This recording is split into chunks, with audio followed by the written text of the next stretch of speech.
I'm Diane McGarry with Drake Arts. We are so excited to be sharing our artists with you today. Joining us now is author Grace Talusan. Maybe you're familiar with her from her booklet, which I've seen in so many libraries lately. It's been great. A Book of Life and Death, with the Boston Book Festival 10th citywide read this year. I've seen it all over in different libraries around my area. I hope you have too. It's a wonderful story. Grace was born in the Philippines and raised in New England.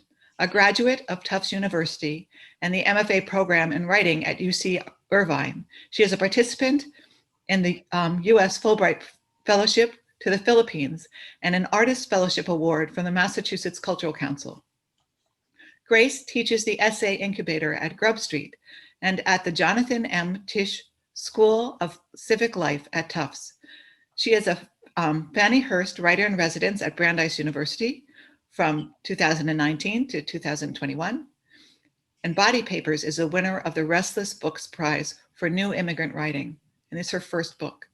Grace, it's so wonderful to see you again. Thank you so much for joining us.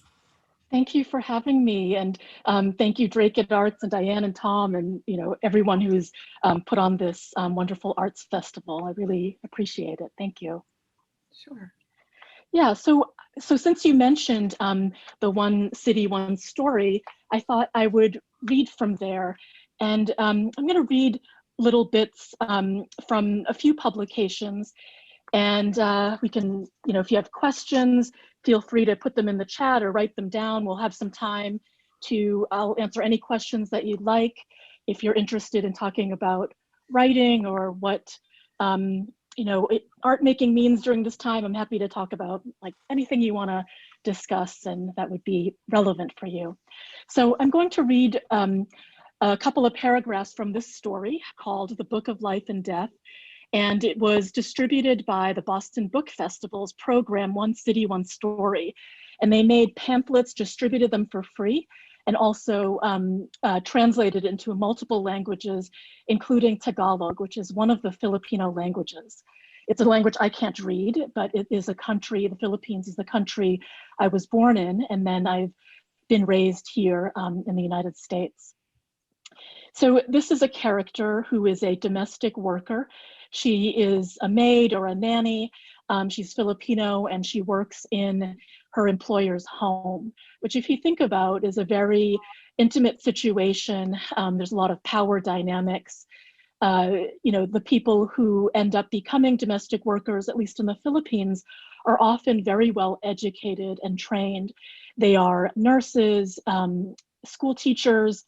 There's just a big discrepancy in the amount of jobs available in people's fields in the Philippines. So you get this pool of workers who are very appealing because they speak English and also are very well trained. So I'm reading from fiction from a character from her perspective, and she is talking about her work as a domestic worker in Hong Kong. The agency sent me first to the Middle East and then Hong Kong. I sent most of my money home, minus the fees from all the hands, catching the crumbs from my pay. I loved Hong Kong, so once my first contract ended, I was desperate to find another job. I wasn't ready to return to Manila. As difficult and lonely as the work was, living in Hong Kong was like living in the future, with its fast subway, high rises, and the most current tech. On Sundays, I met my friends in Central. The other maids passed around horror stories about sleeping on the floor between the children's beds or in the bathtub, in every category of abuse, but what can you do? Bahala na. It's reported that almost 200,000 Filipinos work in Hong Kong, mostly as domestics. And when I would look out at the sea of us on flattened cardboard boxes on the sidewalks, in every open space in the financial center, sharing chismes, gossip, eating food from home, and giving each other manicures and massages, I felt a kind of pride. I could bear another week. We were the invisible for a moment, made visible. When the professor's wife, Jing, interviewed me, she said, "The professor and I plan for a baby, babies. I might have twins, maybe triplets. The fertility doctor said to be ready for anything." Jing seemed slightly embarrassed, but also shimmered with excitement and hope. They didn't want me to call them ma'am and sir, shortened to ma'am sir, a gender non-specific colloquialism. Lincoln Chow, a Chinese American, found the term equally ridiculous, quote, positively medieval. But he did not protest at being called the professor. A year later, when the professor's postdoc was finished, he begged me to accompany them. Jing had never lived outside of Hong Kong, and I was her stability and continuity. She needed a friend. He hired an immigration lawyer to fix my papers, which could eventually lead to American citizenship, that pot of gold at the end of the rainbow. But rainbows are ephemeral. Before I moved to the other side of the world, I asked to go home again. Before I left, Jing put her face close to mine and said, "Be sure to return to us." I'd seen enough closed doors to know what an open one looked like. 10 years later, I'm with the Chows in Boston, and year after year, the professor says that my green card will come through. So many delays, he says, it's out of my hands. After all these years, I still like to remember Jing as I'd first met her, glowing brightly and dumbly, unaware that she would not become a mother and would have to pretend for the rest of her life that she was unabashedly joyful for those who were. Of all the possibilities for someone like me, I got lucky with the Chows. Even though I know that dreams are for the rich, I wanted to become a school teacher. So many of us in the Philippines tried to stay in the country, but there were no jobs. Don't you think we'd rather stay with our families at home instead of traveling far away for years at a time and living with a family of strangers? Now, college grads stay at home and work for call centers, but those jobs are only for the elite or for those whose English skills are so smooth that they can fool Americans into thinking that they are speaking to a fellow American. And even then, while call center workers live in the same home as their families, in a way, they are also migrants, working the night shift while their family sleeps and sleeping the day away while their family lives. Land and ocean doesn't separate them, time does. So that's all I'll read from the Book of Life and Death, which is a short story.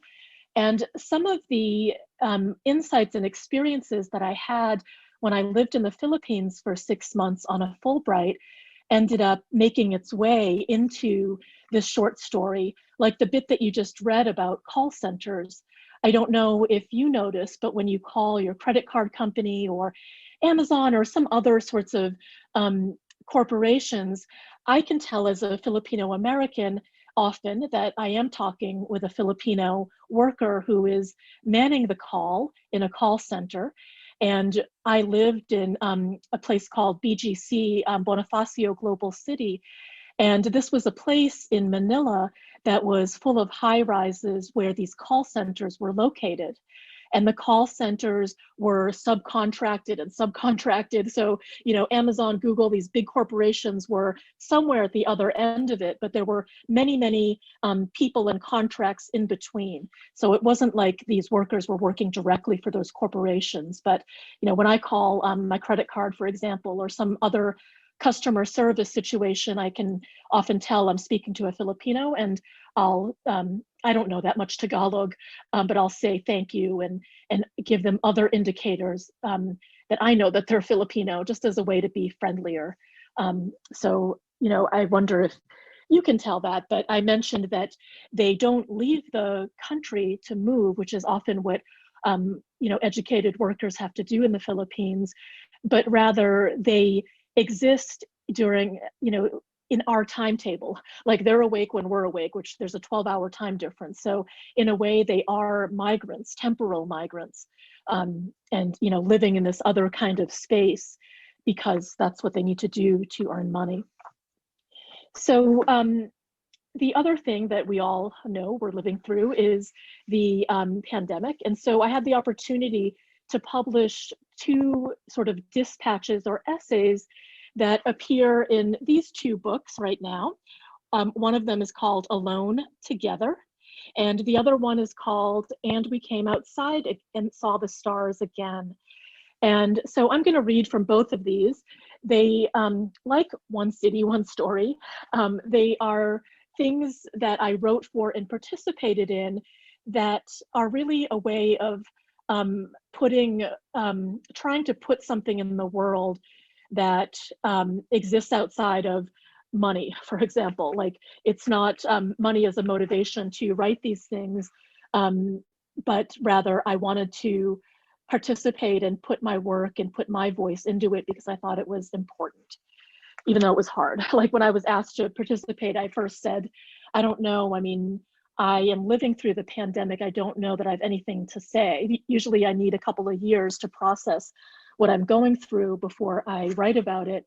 But my friends encouraged me to try to do something different, which is report and write from where I am right now. And that was its own kind of time capsule, and it was worth noting. So I'm going to read first from Alone Together. And this is an essay I wrote called River of Grief. And I wrote it pretty soon after we, within the first couple of months of the pandemic, and I had no perspective at all. I was just reflecting on like the present moment that I was living through, which now is a few months old. River of Grief. The one constant for me during this pandemic is grief. Grief is an underground river running beneath every waking moment and every activity I do or no longer do in order to distract myself. I grieve for the regular things I've lost, from sitting in crowded cafes to cooking next to my nephew, to sharing an extra large bowl of pho with my parents at the Vietnamese restaurant halfway between our homes, and the once in a lifetime things, my first book's paperback tour. Something will remind me of someone I've known or loved who has died, and I plunge into this cold river. I'm not so overwhelmed that my day is ruined, but the feeling is strong enough that I stop whatever I'm doing and sit with the memory of my dead, who they were to me, all they gave to me, and who I was in their presence. Day after day, the memory of a beloved floats past me, reminders that they are dead, reminders that someday I will die too. I went to the Philippines the summer after my first year of graduate school because my grandmother was dying. It was my 3rd time in the country of my birth since leaving for America at age 2. Sometimes I wonder if the act of migration was the river's original source. What did that rupture from my first language, my loved ones, and my home country do to me? The narrative of migration is often expressed as a one-way move toward a better life. But what and who did I lose by leaving my so-called bad life in the Philippines? Does the multiverse contain the Filipino version of me? We were not able to visit for 20 years because we needed to fix our immigration status. I did not know much about the Philippines, so when my grandmother would stay with us for months at a time, she brought our country to us. I tasted the Philippines through snacks, dried watermelon seeds and crunchy fried corn kernels, and imagined this place through stories from my grandmother. She would braid my hair every night and tie it with white rags torn from an old t-shirt. When I sat between her legs as she parted my hair into sections and tied it into black ropes, I felt normal for once, like one of the American girls in the books I read. When the end was near, my grandmother was moved to a former convent and set up in a hospital bed in the lobby outside of the chapel door so that a stream of visitors, 9 children and their spouses, dozens of grandchildren, other relations, friends, and colleagues from all over the world, could visit with her and then walk steps away to the chapel to keep their promise to pray for her soul's repose. Interacting with her during this time, I often felt as if I were participating in one of her dreams. She raised her arms and waved them, eyes closed, as she conducted an orchestra the way she had as a young woman. She bicycled her legs and asked me to follow her to the attic to retrieve her winter clothes from the suitcase she stored in my parents' New England home. She chewed imaginary meals, opening and closing her mouth. Without her dentures in, I was startled to see her remaining teeth, so tiny and mustard-colored, ground into stubs. When she was awake, she would acknowledge the people sitting beside me: her husband, her father, her son Eddie, and her sisters. All of them were long deceased. I was told that when we're close to death, our ancestors appear to accompany us on the journey to the afterlife. A few years later, my aunt, the whites of her eyes bright yellow from her failing liver, would see the grandchild who'd been a baby when he died and hear a choir of angels from her deathbed. A day or so before she stopped speaking, my aunt woke up to say that her brother, who was sleeping in another bedroom down the hallway, was shivering from the air conditioning and could someone give him a blanket? The explanation was that my aunt's soul was already leaving her body and roaming to places in her house that her body could not walk to. I was always taught that I have a soul which will live on after my body dies. After death, the soul wanders the earth until the 40th day, an auspicious number for Christians, their judgment day.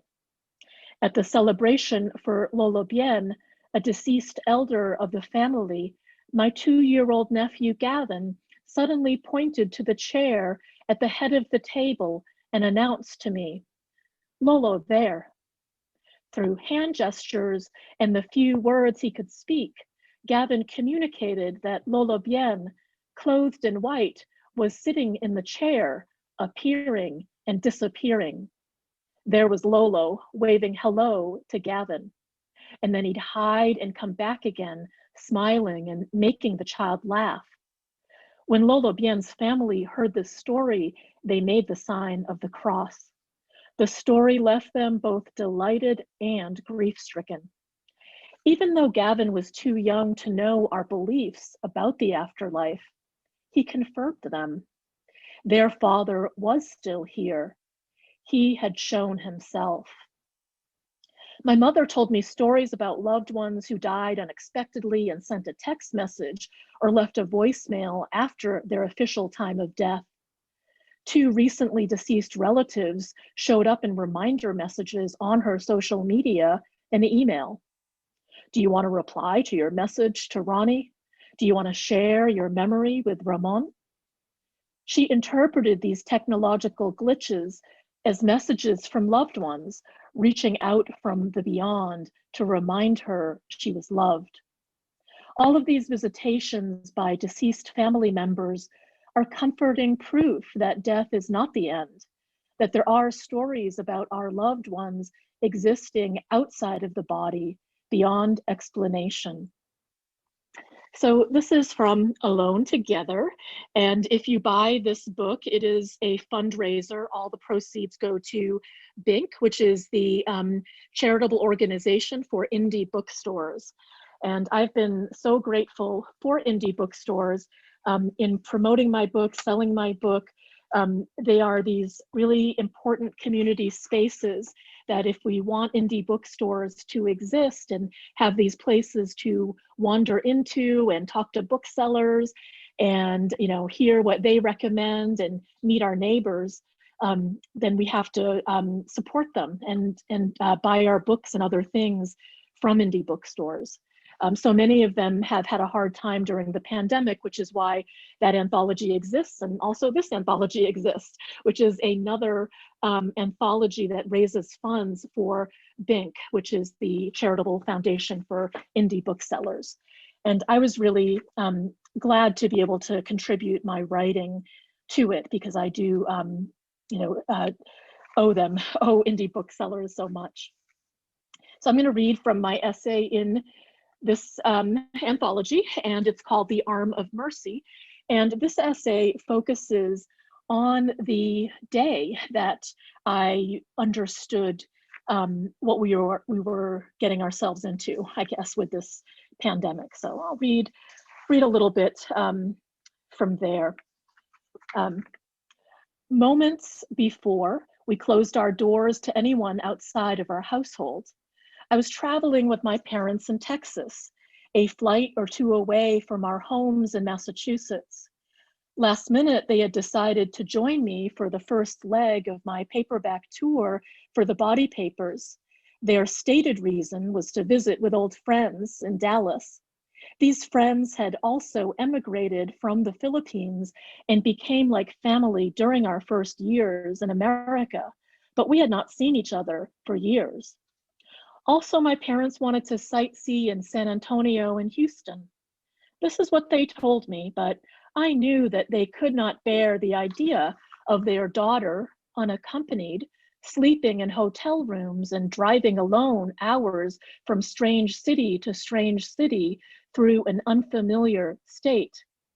Even though I am a middle-aged woman well past child abduction age, my mother imagines that if I travel alone, a maniac in a white van will offer me candy or a box of puppies, and I will follow him unwittingly to my torture and death. After their 70th birthdays, my parents became more serious about doing things from their bucket lists and visiting with loved ones, because you never knew if this was the last time. Every year there were more funerals, and it was becoming harder for them to fill the seats around the table for their weekly mahjong games. My mother began attaching labels with our names to jewelry and other items around the house that she thought we might fight over after she was gone. On Sundays, when my husband and I would visit my parents for our weekly meal together, my father would warn me, "You really need to spend time with your mother so she can teach you how to make her food." But that would require hours, whole days even, that I did not have. If I wanted to cook Filipino food, I would follow a recipe or a cooking video online. And if I had questions, I would call my mother. I would make enough to share with my parents, but when my father would taste my version of chicken adobo or pandesal or sweets such as sans rival or ube halaya, he struggled to politely inform me that there was too much of this and not enough of that. All the criticism led back to his one central complaint: "This doesn't taste as good as your mother's, and once she's gone, you'll be sorry you did not take the time to learn her recipes." I wondered if he thought she would go first and wanted one of his daughters to be able to cook her dishes exactly the way she had. He had no interest in learning these himself. Despite the awareness that death was out there and we would meet it someday, sometime, none of us wanted to talk about it. To imagine the possibility or to utter any of the D words, death, dying, died, in relation to our loved ones felt terrifying. To write about death feels dangerous and unwise, bad luck. I could tempt it to come sooner by writing it down. Our family has seen many of our clan die young. We knew that tragic diseases and fatal accidents were always possible, But now that my parents were firmly in their golden years, the thought of losing them was always there in every conversation and visit, a shoe still undropped. I write this 2 months since everything changed. We know more now than we did back then, but we still don't know enough. When I think about how I made my decision to travel to Texas in early March, I realize that I did not have the proper information to make good decisions. But still, I had enough to know that this virus was something that ravaged one's respiratory system. And as someone with asthma and a recent bout of pneumonia, that could be particularly bad for me. I asked my brother, a physician, for advice. He works in a university research hospital, and I figured he had better information and access. I told him that so far there were no reported cases of the virus in the cities we were going to, but I was more concerned about the virus being at airports and on airplanes. He texted back, "If our parents get sick and die because they traveled with you to Texas, I will never forgive you." After waiting a beat, he added an emoji to show he meant this as a joke. We haven't lived in the same state since college, so my brother stays connected by texting me alarming messages, followed by a just kidding. Every year or so, I'll receive a text from him late at night or early in the morning that reads, "Where are you? You said you'd pick me up at the airport." Or, "It's too bad my sons don't remember you, but that's what you get for not visiting me more often." We were still several days away from using the phrase global pandemic. We didn't know how contagious the virus was. We didn't know that asymptomatic people could spread it unwittingly. We didn't fully appreciate what exponential growth was. And we did not yet know that before the first month was over, my parents would lose their lifelong friend to COVID-19. I'll read from a little bit later in the piece, just 2 more minutes, and then I'll stop and take questions. So please do think about any questions that you have. So one of the things while I was traveling, I got an email from a lifelong family friend in Spain. And if you remember, you know that Spain and Europe was ahead of us in many ways with the virus. So he sent me this email. In the email, Jose apologized for his poor English skills, the length and tone of his email, but he was desperate for us to take him seriously. He was a time traveler, a few weeks ahead of the United States, and he warned about the storm that was coming our way. We needed to heed his warning to, quote, "stay inside." We probably could not imagine what he was describing, but we needed to believe him. Where he lived, they had not acted fast enough against the virus, and we still had time to change what was about to happen to us. He loved us all very much, he wrote, and as I finished his email, I was weighted down with sinking cold terror. Was Jose sick already? Was I sick? Was this the last time we would ever communicate with each other? "Death is all around us," Jose wrote, "and this is what is to come for you." Death was always with us, but like the 2 funeral homes near my apartment that I drove past all the time, I didn't notice until the virus forced me to. So, excuse me. Again, this is from, and we came outside again and saw the stars, which is available, and it's a fundraiser for independent bookstores. And I'm not going to read from my book, I've read from it a lot, and you can find lots of examples of me reading it online. But I do encourage you to support it and get it if you're interested in a book-length version of my work. It's a book of, it's a memoir, and it takes all kinds of different things in my life that are unspeakable, I guess, things we don't usually talk about. I found a way to put it in a book, and that's what I wrote about here. And that is generally, if I had to describe my writing, it's generally the things that we don't talk about. I don't mean this only in a bad way or only the traumatic or terrible things either. I try to pay attention to aspects of life that don't make its way into conversation, and to point my attention there when I'm writing and making essays and other things. But thank you for listening to my reading. We have some time for discussion, to hear from you, for me to address any questions that you're curious about, anything at all that you'd like to talk about. I'm happy to talk about with you. So I know that there are some questions in the chat, so I'm going to have, you want to read them, Diane, or do you want me to? Sure, I'd be happy to read them. Has writing stories about your family changed your relationship with them? Is writing part of how you process? Do you have to process first before you write? And is there anything you're afraid to write about? Those are three very powerful questions. They're all wonderful questions. And, sometimes when people ask me this question, and maybe with any question, it's a question that folks might be asking of themselves, whether they are writers or whether it's about talking with other people and telling stories in a more conversational way, or even standing up and doing oral storytelling. I think these are questions that people ask themselves when they're making art or even talking to other people, like, what stories are okay to repeat and what are the consequences of telling a story? And in this particular person's questions, she's specifically focusing on family, and it's probably a question that would be interesting for me to go around and interview my family and ask them, now that my book has been out for about 1.5 years, what has been their experience?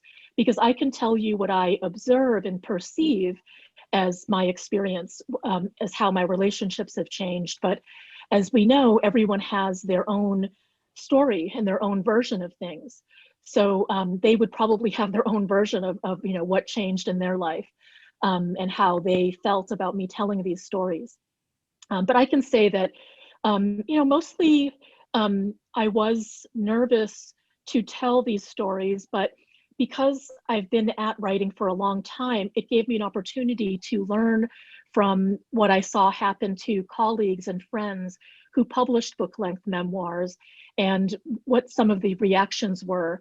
And I also read about what other memoirists wrote about how they approached writing about family. So I had a huge amount of, a big treasure of people to learn from. And so I tried to incorporate that into my process. So you don't have to do this. It's not your obligation to do this as an artist or a writer, but I chose to talk to my family about what I was writing.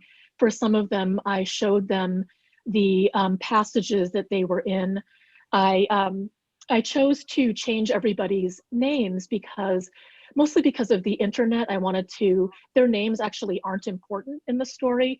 What is important is the truth of what happened and of what I'm writing. And so I didn't want it to be searchable.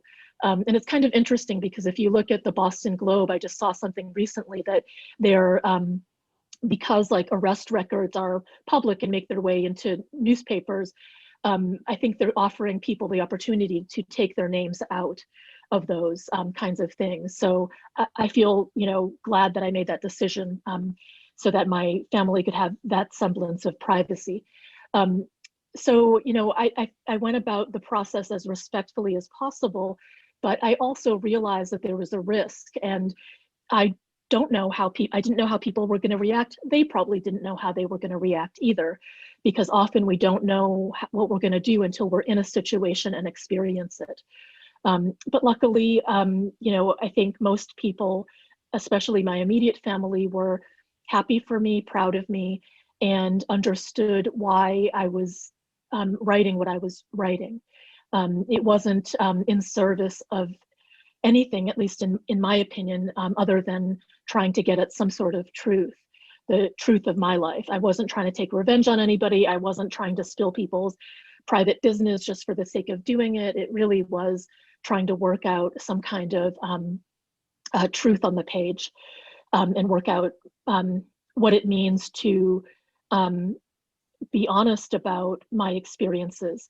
And as someone who loves books and has found freedom through reading, I wanted to do that myself as a writer and offer that experience really for strangers and people that I'll never meet, who I hope come across my book when they need it. and have a sort of like company with my book. That's what I was hoping for. So that's you'll see that like my family members come to my events all the time. I have family members at the event today. So I think they wouldn't come and attend unless they supported my work enthusiastically, vigorously, were interested in it. They've come to so many things. I would think they'd be sick of it by now, but they still support me and show up and listen to me speak. So I think it's only been positive, a positive response. Which isn't always the case. So I'm not saying that that's going to happen for everybody. And the other questions was about process. How do I process first before I write? And there's a big difference between the voice that I publish, I think, and the voice that I use to process.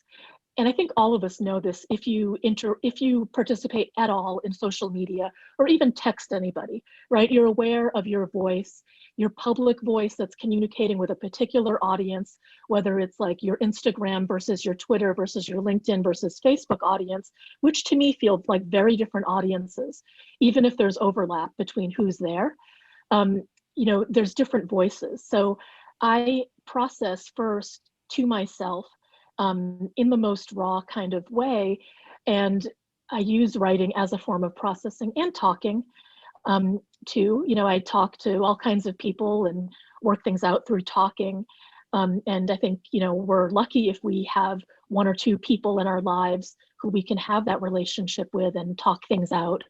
And then, of course, I write. And it's good in a way because writing is a practice. It's like yoga, running, playing the piano.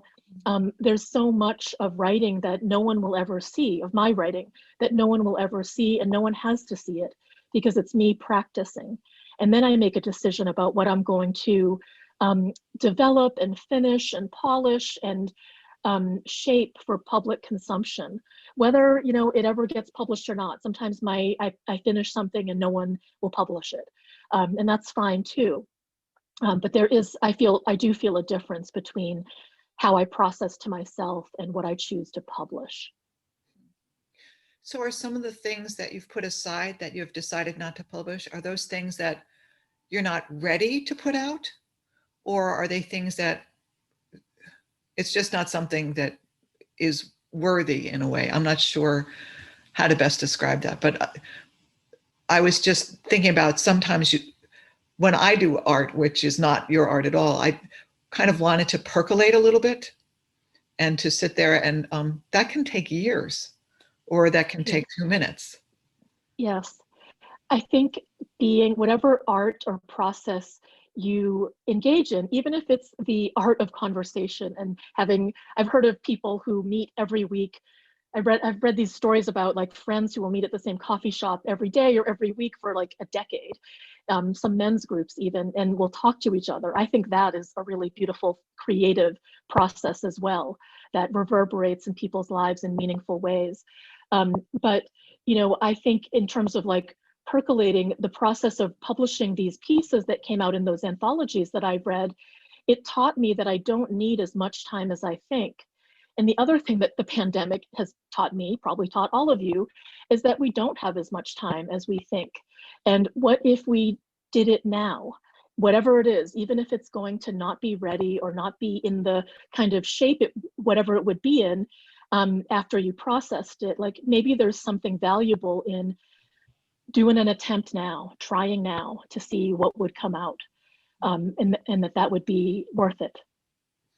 A lot of people stay in their apartment because of the virus. They don't walk around the building. It's the only one that walks around.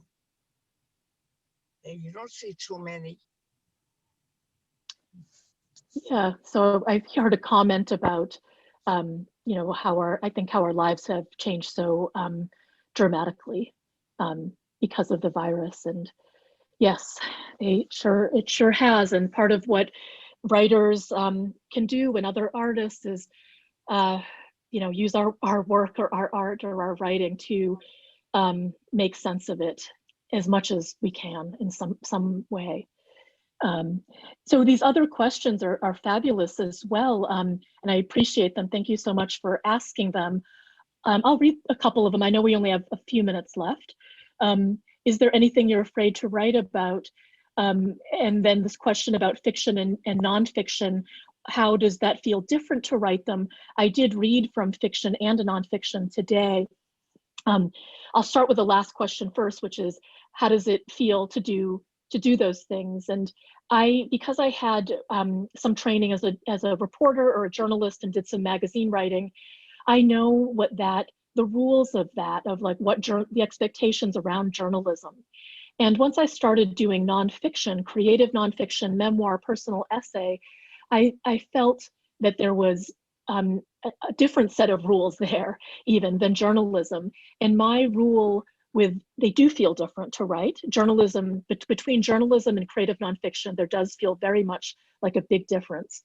And that difference is in audience and in what my goals are. As a journalist, my goal is to report and tell the truth. And, that is with a big, I feel a big obligation to do that. And with creative nonfiction, it's like a different kind of truth. It's more getting at meaning as opposed to a factual truth. And when I write fiction, it's the same. I'm trying to get to some sort of truth through the characters. But I feel a responsibility in all the kinds of writing that I do, to be honest. And that means being honest about a fictional character, being honest about an experience.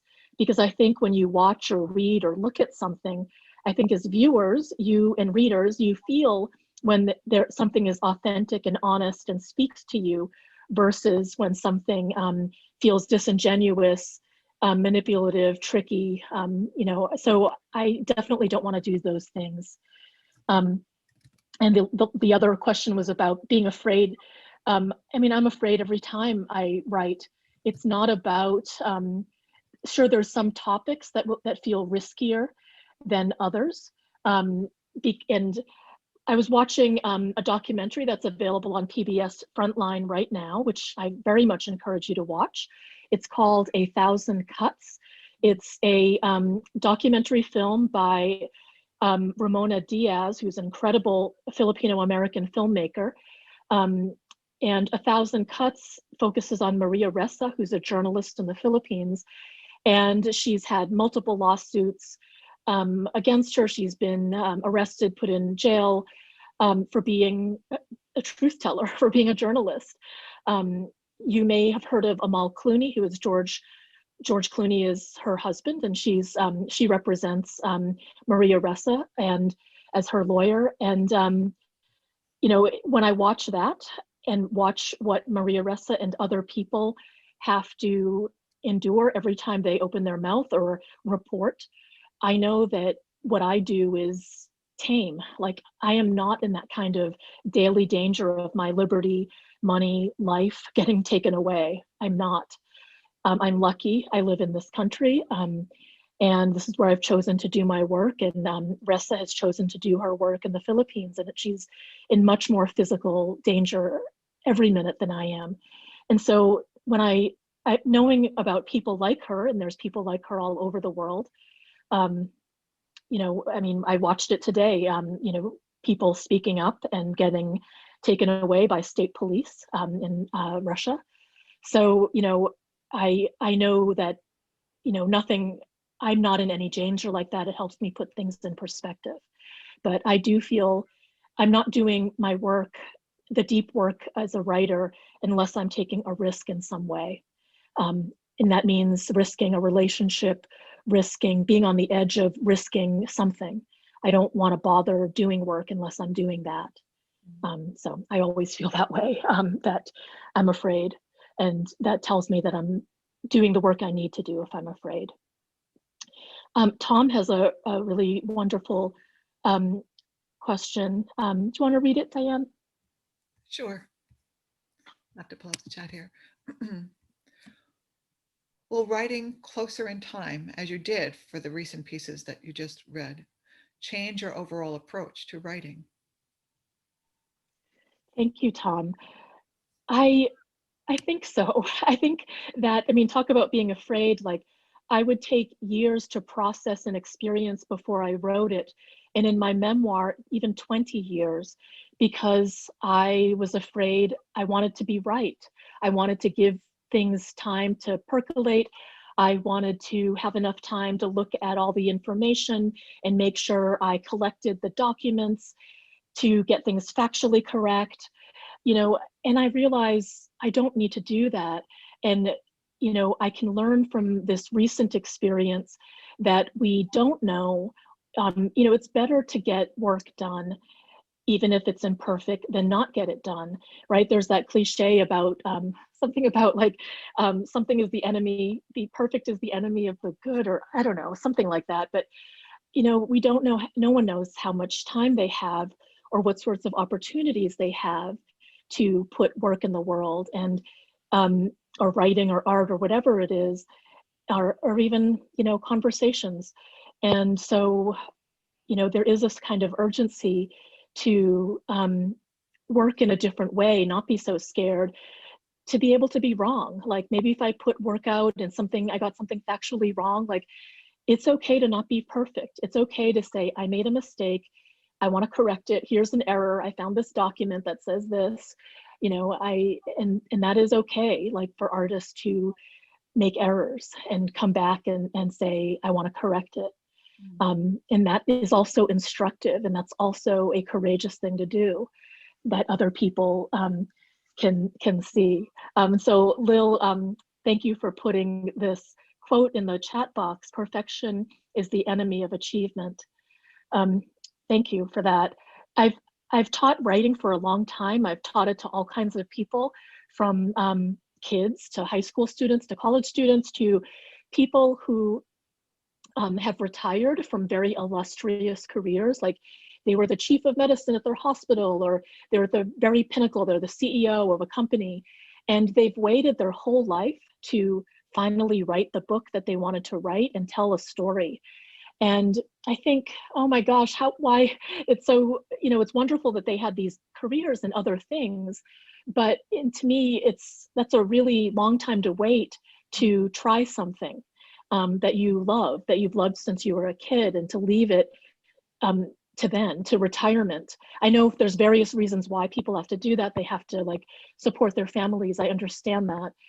But what I've seen from my experience as a writing teacher is that because they've reached such pinnacles in their career, it is very hard for them to be beginners again. Not all of them, but it's hard because you're like, oh, it's very painful to be a beginner and to work at a skill level that's not as high as I'm used to, because it's, of course we write emails, you write documents, but that's different from this kind of writing about your life or fiction or memoir. It is a different skill set. But, if people like it, they don't have to be perfect. You can just put it out there as alive and imperfect as it is, and there's something to it. It doesn't have to be great. It's I think people can appreciate, your audience, your readers can appreciate what's in there without it being, on like this high level. So I'm trying to see if there's other things, anything else that people had for questions or comments or things that folks wanted to bring up.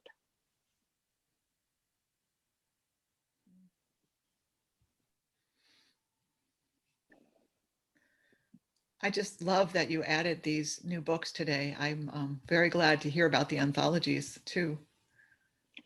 Yeah, they're great. It's the one from my publisher, the yellow one, and we came outside and saw the stars again, has translations and dispatches from all around the world, which I think is fascinating to read what people have written all around the world. And unfortunately, one of our Italian writers in the book did pass away, I think about 2 weeks after turning in her essay for the anthology. She is a translator, yeah.